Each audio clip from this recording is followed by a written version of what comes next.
D Kumar education platform में आपका स्वागत है। दोस्तों, हम क्लास 6 का सामाजिक विज्ञान का पाठ 18 पढ़ रहे हैं, जिसमें शुंग, सातवाहन और कुषाण काल के बारे में पढ़ रहे हैं। इसके दो तीन के लगभग वीडियो पहले आ चुके हैं। दोस्तों, आगे के वीडियो में हम शेष भाग देखेंगे इसका, जिसमें हम आज पांड्य के बारे में पढ़ेंगे। चोल राज्य के दक्षिण में पांड्य राज्य था।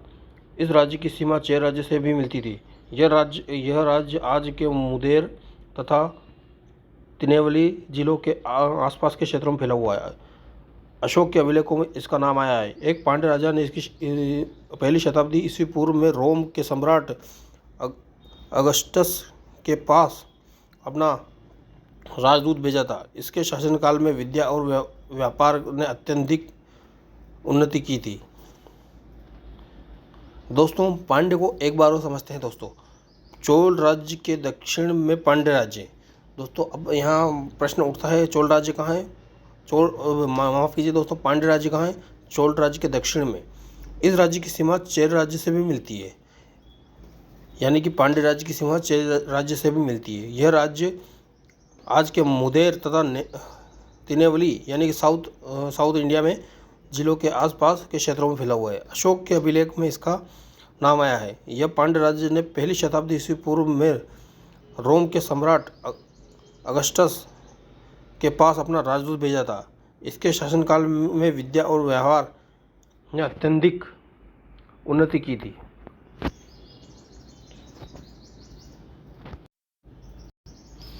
दोस्तों, अब देखते हैं हिंदू यूनानी। सिकंदर के उत्तराधिकार का ध्यान भारत के उत्तर पश्चिमी सीमा क्षेत्र की ओर गया, यानी कि सिकंदर का उत्तराधिकारी जो था उसका ध्यान भारत के उत्तर पश्चिमी सीमा की ओर गया, जहां का व्यापार ईरान तथा पश्चिमी एशिया के साथ चलता था। इधर कंधार क्षेत्र में अपना अधिकार स्थापित किया तथा इन शासकों में मिनांडर सबसे अधिक लोकप्रिय था। उसने बौद्ध धर्म का ग्रहण किया था। उसने बौद्ध धर्म को ग्रहण कर लिया था तब इसका नाम मिलिंद रखा गया था। यहाँ अनेक यूनानी शासकों पर हिंदू धर्म का प्रभाव पड़ा। यह यवन यूनानी राजदूत हेलियोडोरस ने वैष्णव धर्म ग्रहण कर लिया और उसने बेसनगर विदिशा में अपना एक गरुड़ स्तंभ बनाया। इसी पर एक अभिलेख खुदा हुआ है, जिस पर लिखा है कि उसने यह स्तंभ लगवाया।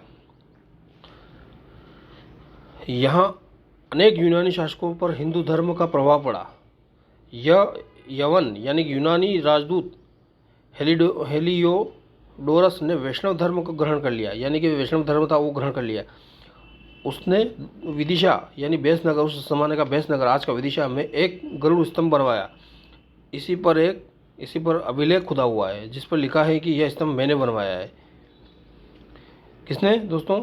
हेलियोडोरस ने। अब देखते हैं दोस्तों जनजीवन।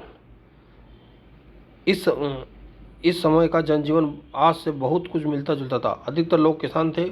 उनके परिवार के लोग एक साथ मिलजुल कर रहते थे। इस समय तक लोग वर्ण व्यवस्था, जो ब्राह्मण, क्षत्रिय, वैश्य, शूद्र, अत्यधिक महत्व देने वाले थे।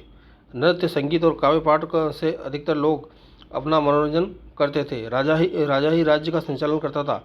व्यापारियों की तरह ही लोग सामान या काल एक साथ एक स्थान से दूसरे स्थान तक ले जाते थे, तो उनको कर देना पड़ता था, यानी कि टैक्स देना पड़ता था। उत्तर भारत के किसान दक्षिण भारत के किसान से अधिक संपन्न थे।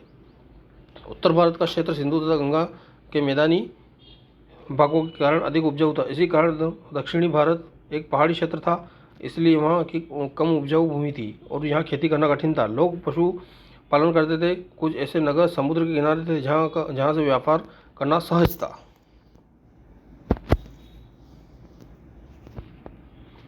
अब देखते हैं दोस्तों रोमन व्यापार। इस समय रोम के जहाज व्यापार करने के लिए मालवार और तमिलनाडु के पूर्वी तट पर आते थे। कहाँ पे आते थे रोम के जहाज दोस्तों? मालवार एवं तमिलनाडु के तट पे। जो भारत में मसाले, कपड़े, कीमती पत्थर और बंदर और मोर जैसे पशु पक्षी अपने साथ ले आते थे। मसाले, कपड़े, कीमती पत्थर और बंदर और मोर जैसे पशु पक्षी अपने साथ ले आते थे और वे बदले में भारतीयों को बहुत सा धन और सोना प्राप्त होता था। इसलिए दक्षिण के लिए कहा जाता है कि दक्षिण भारत के राज्यों को रोम के सोने ने धनवान बना दिया।